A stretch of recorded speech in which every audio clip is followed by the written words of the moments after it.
May 28, 1940.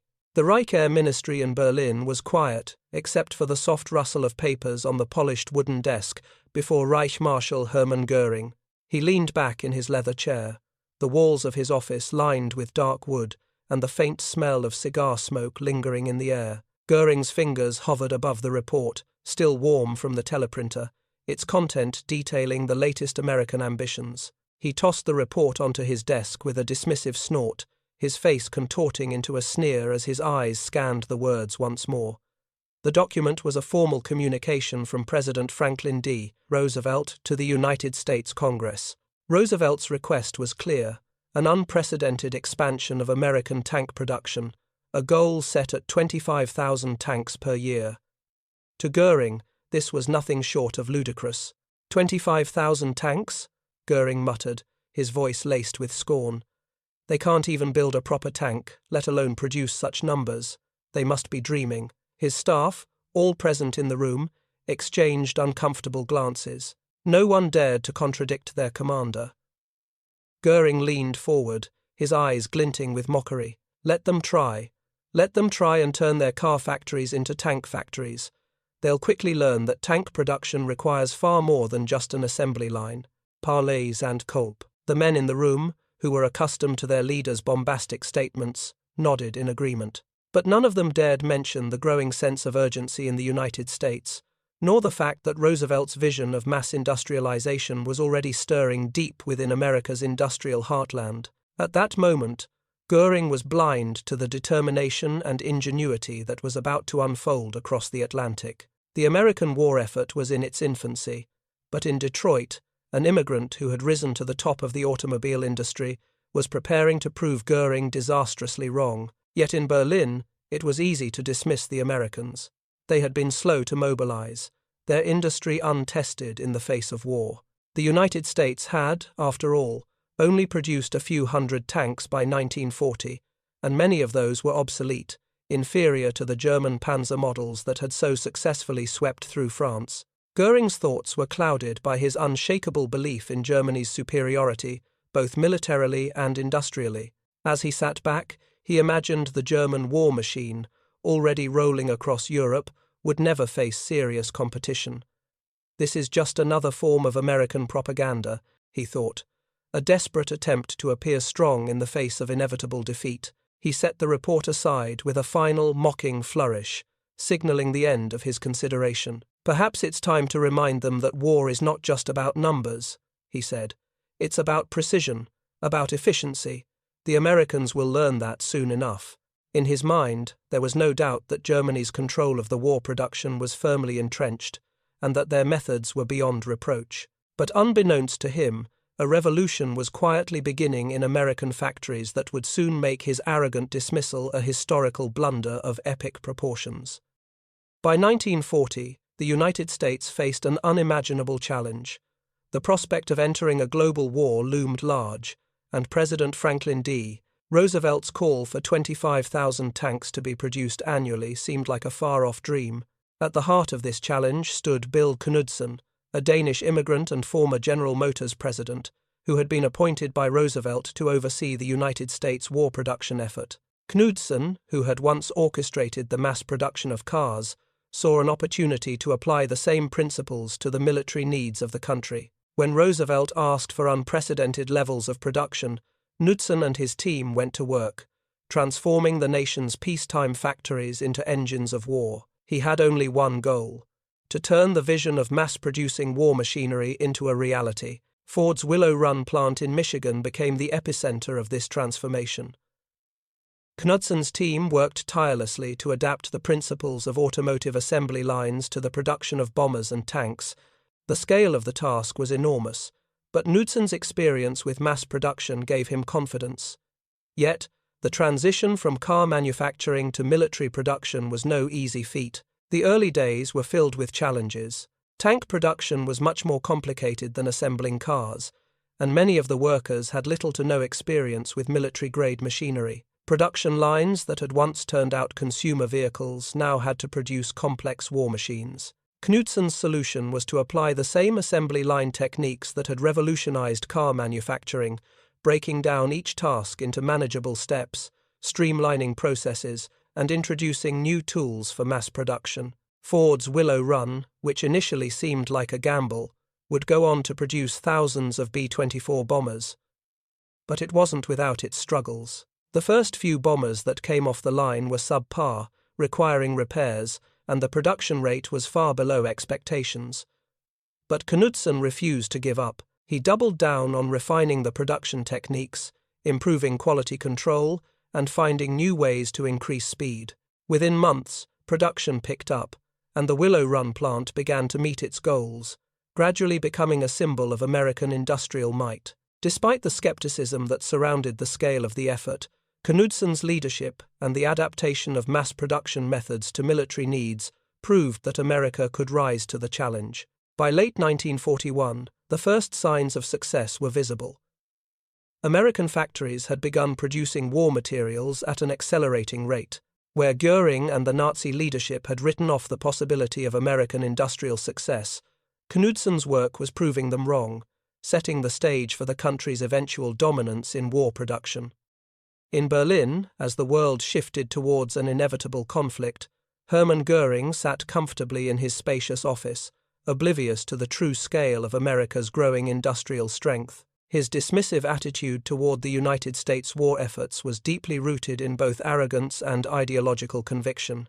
To him, the idea that a country like the United States, distant, democratic, and fragmented, could match the industrial might of Germany was laughable. He, along with Hitler and other high-ranking Nazi officials, believed the Germans were unmatched in terms of efficiency, and their control over war production would ensure victory. When Göring received intelligence reports detailing the United States' push to ramp up its production of tanks, planes, and other military hardware, his reaction was one of scorn. The reports mentioned President Roosevelt's request to Congress for the production of 25,000 tanks annually, a figure Göring found both audacious and absurd. He could not fathom that America could succeed where others had failed, dismissing their production capabilities as mere propaganda. "They cannot build tanks, not like we do," Göring muttered, his voice filled with mockery. "The Americans think they can just throw together a factory and start pumping out machines like their car industry. They'll learn the hard way. They're clueless." Göring's words were a reflection of his deep-rooted belief in Germany's technological superiority. He didn't see the real transformation taking place in America. Even though he had access to intelligence reports warning about the rise of American production, his pride blinded him to the reality. German spies and military attaches, including General Friedrich von Berthier, sent reports from Washington that described America's growing industrial capacity. These reports were stark warnings of the shift in power, but Göring and his colleagues in Berlin dismissed them as exaggerated claims, irrelevant in the face of their own progress. The German leadership's dismissal wasn't just based on overconfidence. It was steeped in racial and ideological prejudice. Hitler had often belittled the United States, referring to Americans as half Judaized and half negrified, seeing them as weak, incapable of waging a prolonged war. In a 1939 meeting with Berthier, Hitler ranted about the inferiority of the American people, dismissing them as incapable of sustaining a war effort.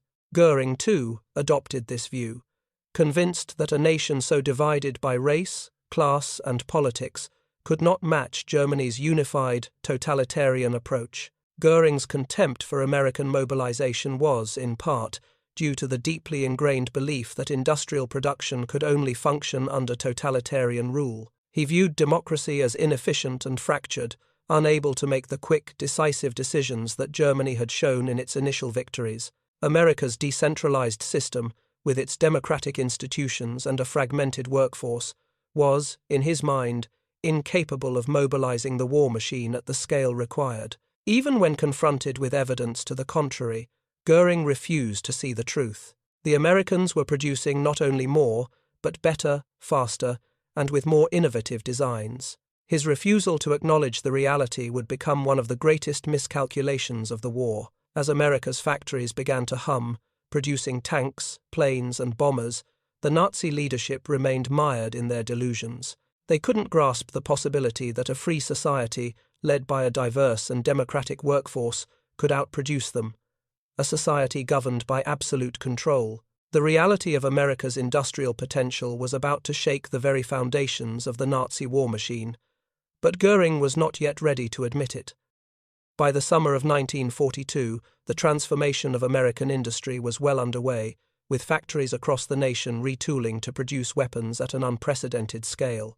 Bill Knudsen, a former General Motors executive now at the forefront of wartime production, had taken on the challenge of adapting Ford's Willow Run plant in Michigan for the mass production of B-24 bombers. The task was daunting.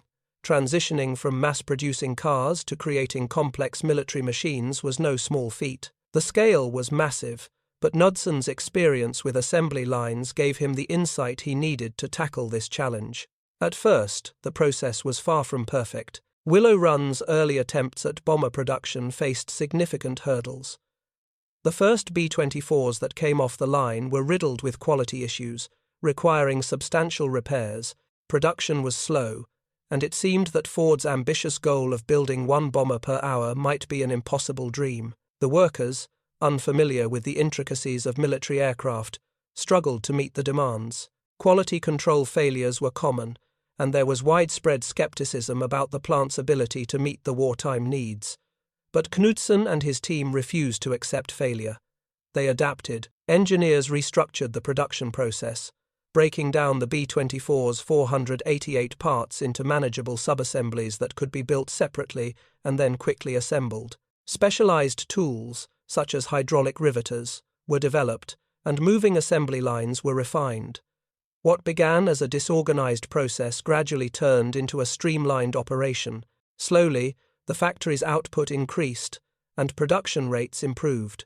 By the end of 1942, the progress was undeniable. Ford's Willow Run plant had started producing B-24 bombers at an unprecedented rate, eventually achieving the goal of one bomber every 63 minutes. The factory's success became symbolic of America's industrial miracle, a country mobilizing its entire production capacity for war. Willow Run was now the world's largest factory under one roof, and it was producing bombers at a pace that stunned even the most optimistic planners. Other American plants, inspired by the success of Ford, followed suit. Boeing, in Seattle, expanded its facilities, ramping up production of B-17 bombers. Douglas Aircraft hired thousands of new workers and began mass-producing additional bombers. The sheer scale of production across the United States overwhelmed any previous expectations. No other country, least of all Germany, had ever seen such a rapid shift to wartime production. For Germany, the reality of America's industrial might was a crushing blow. In the early years of the war, Germany had relied on a highly centralized industrial system, but as the war dragged on, the Germans found themselves unable to keep up with the Americans. They had tried to replicate America's production systems, but their approach was too rigid and inefficient. The Nazis' reliance on forced labor and their inability to scale production quickly only exacerbated their struggle. While German factories focused on technological advancements like the Me-262 jet, they failed to produce these innovations in the numbers needed to turn the tide of the war. In contrast, America's approach was focused on volume and efficiency, and it was working. By the end of 1943, the United States was not only meeting Roosevelt's production goals, it was exceeding them. The United States was now producing more tanks, planes, and bombers than Germany could dream of, and the quality was improving as production lines became more efficient. America's mass production capability was no longer just a national asset, it was a decisive factor in the war effort. The German leadership, still dismissing the true extent of American capabilities, could not understand how a democracy could produce weapons on such a scale. In America, however, it wasn't just about technology, it was about sheer industrial capacity, flexibility, and innovation. America had proven that its industrial machine could deliver far beyond anyone's expectations, and it was this production miracle that would help seal Germany's fate in the war. As the American war machine gained momentum, Germany's response was swift, though born out of desperation. By 1944, the Nazi leadership could no longer ignore the undeniable fact that the United States' industrial capacity was overwhelming their own. The disparity between German and American production had become glaring. The Allies were flooding the front lines with weapons and vehicles at an unprecedented rate, while Germany, despite technological superiority in certain areas, struggled to produce enough equipment to match the growing Allied forces. In an attempt to protect Germany's factories from the relentless Allied bombing campaigns, Göring and the Nazi High Command authorized the Jaeger program. The idea was simple, but born out of sheer panic disperse production by creating underground factories and dispersing operations across Germany and occupied territories. The goal was to spread production out, making it harder for the Allies to cripple Germany's war effort with strategic bombing raids. The Jaeger program involved moving key manufacturing sites into hidden locations, mountains, caves, and deep underground bunkers, where they would be shielded from Allied bombs. It was an effort to increase Germany's production while avoiding the fate of their centralized factories. Yet the reality was far less effective than the German leadership had hoped. The underground plants, though protected from bombs, were plagued with inefficiencies. They were hastily constructed and ill-equipped, relying heavily on forced labor. Prisoners of war, Jews, and other persecuted groups were sent to work under brutal conditions in these subterranean factories. The workers, many of whom had little to no training, were subjected to exhausting conditions, leading to high rates of disease, accidents, and death. Despite their best efforts, the German production system was falling apart. Worse still, the forced laborers often sabotaged the equipment or produced faulty parts, further compromising the output. These underground factories, spread across multiple sites, lacked the coordination and precision of a centralized system, which further slowed production. Critical materials, like steel and rubber, were in short supply, and Germany was unable to produce enough of the necessary parts to keep their war machine running. In contrast, the American factories were moving forward at full throttle. While Germany's underground efforts were marked by failure and inefficiency, the United States was mass-producing tanks, bombers, and ammunition with remarkable speed and precision. The sheer scale of American production was more than a match for the Jaeger program, and the Allies had already adapted their tactics to deal with the growing threat of German dispersal. The United States had developed a system of mass production and adaptability that Germany simply could not replicate. By the time the Jaeger program was fully implemented, it was already too late. The Americans had overwhelmed Germany with their industrial output, and the Nazis were unable to match the scale of Allied production. The desperate attempt to save Germany's industrial capacity had failed, and the damage was irreversible. The Jaeger program, meant to be a lifeline for the Reich, had only revealed the systemic weaknesses of Nazi industrial efforts. The Americans had not only outproduced Germany, they had revolutionized the very idea of wartime production. By 1944, the effects of America's industrial surge were becoming undeniable on the battlefield. The once feared German war machine, which had swiftly conquered much of Europe, was now being overwhelmed by the sheer scale and power of the United States production effort. On the front lines, the Allies, armed with an ever-growing number of tanks, bombers, and fighter planes, began to shift the balance of power in their favor. One of the most visible signs of this change was the rise of American air power. The Ford Willow Run plant had become a symbol of this transformation. No longer was the B-24 bomber just a technological marvel. It was a weapon of mass production, rolling off the assembly line at a staggering pace. By mid-1944, Willow Run was producing a B-24 every 63 minutes, setting a new record for industrial output. This was not just about quantity. Each bomber was an advanced, reliable machine that could be mass-produced and quickly deployed. The Allies' aerial superiority was now firmly established. The Luftwaffe, once considered the most powerful air force in the world, was struggling to keep up. German pilots, once feared for their skill, now faced an overwhelming number of Allied bombers, each escorted by American P-51 Mustangs. The Mustangs, with their unmatched range and firepower, were no longer a rare sight. They were ubiquitous. German pilots, including seasoned aces, found themselves overwhelmed by the sheer number of American aircraft. On the ground, the production of American tanks, such as the Sherman, outpaced anything Germany could produce. The Sherman tank, reliable but not the most advanced, was being produced in such vast numbers that the Germans were simply unable to keep up. The ability to replace lost tanks was crucial, and America's capacity to produce new ones quickly gave the Allies a decisive edge. The German panzer divisions, once the terror of the battlefield, now faced an enemy that could replace its losses while Germany's own production was faltering. This industrial dominance was not limited to tanks and planes. The American war effort had a far-reaching impact on every aspect of the military. The United States was producing trucks, artillery, ammunition, and all the other necessities of war at an extraordinary rate. The United States had shifted the war from a battle of tactics and technology to one of industrial might, and the Germans simply couldn't match it. The turning point came during the Battle of the Bulge in December 1944. Germany's last major offensive in the West was met with fierce resistance from the Allies, who were now well equipped with the latest American weapons. Despite initial successes, the Germans could not maintain the momentum. Their tanks and planes, inferior in number and reliability, were no match for the wave of American production flooding the battlefield. By the time the Allies crossed into Germany in early 1945, it was clear the tide had turned. The United States, through its industrial capacity, had tipped the balance of power in favor of the Allies. While Germany had been focused on technological superiority, it was the sheer scale of American production that proved decisive. The Germans, trapped by their own inability to scale production, were now on the defensive. The era of American dominance in both production and warfare had begun.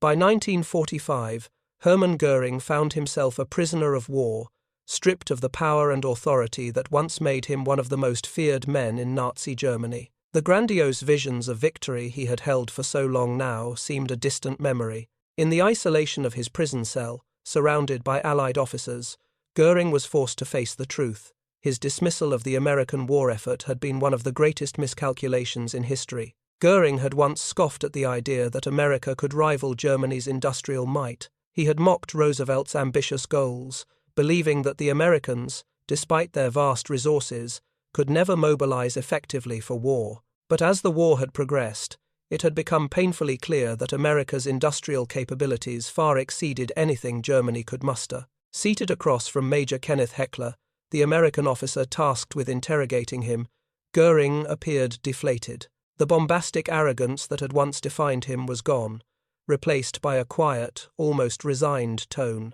Heckler, an officer with a calm demeanor, had been collecting evidence for months, documenting the collapse of the Nazi war machine and the rise of the American industrial juggernaut. "You once believed the Americans could not sustain a war effort like ours," Heckler said, cutting to the heart of the matter. "What do you think now? They have no, with a grester day of the feast of Kunteachers." Göring, his voice weary but steady, responded, "I knew their potential was great, but I never imagined they could outproduce us on this scale. I thought they were too fragmented, too weak, to build an army capable of challenging us." He paused, as if the realization still stung. But they did. Their factories. They turned out tanks and bombers like nothing I'd ever seen. The speed, the numbers it was beyond my understanding. For a moment, Göring seemed lost in thought, reflecting on the overwhelming scale of America's war production. "Willow Run," he muttered, almost to himself, "that damned factory. It produced more bombers than our entire Luftwaffe could ever dream of, and they kept building, faster and faster. They were unstoppable." Heckler nodded. "And it wasn't just about the numbers, was it? It was about adaptability." Göring's eyes flickered with a mix of frustration and reluctant admiration. Yes, their ability to adapt to modify designs, improve production lines, and still meet the demands of the war. We were building prototypes, but they were churning out entire fleets of bombers, tanks, fighters. They didn't just outproduce us, they outpaced us in every way. The shift in Göring's demeanor was noticeable. The arrogance that had once dismissed America's industrial effort was replaced by a grudging respect, though it came too late. He had always believed that Germany's technological edge would win the war, that innovation and precision would overcome sheer numbers. But America had proven that it wasn't just about technology, it was about the capacity to produce, to supply, to adapt in ways that Germany could never replicate. "I thought our technology was enough," Göring continued, his voice now tinged with a sense of finality. "But they proved me wrong. They didn't just outproduce us, they revolutionized production itself." Major Heckler leaned forward slightly. And that revolution was what ultimately defeated Germany. Göring sat back in his chair, his shoulders heavy with the weight of his admissions. Yes, he whispered. We declared war on an industrial giant while it slept. When it awoke, we were doomed. By the end of 1945, the war was over, and the world had been irrevocably changed. The defeat of Nazi Germany was not only a military victory but an industrial one, driven by the sheer scale and power of the United States' wartime production.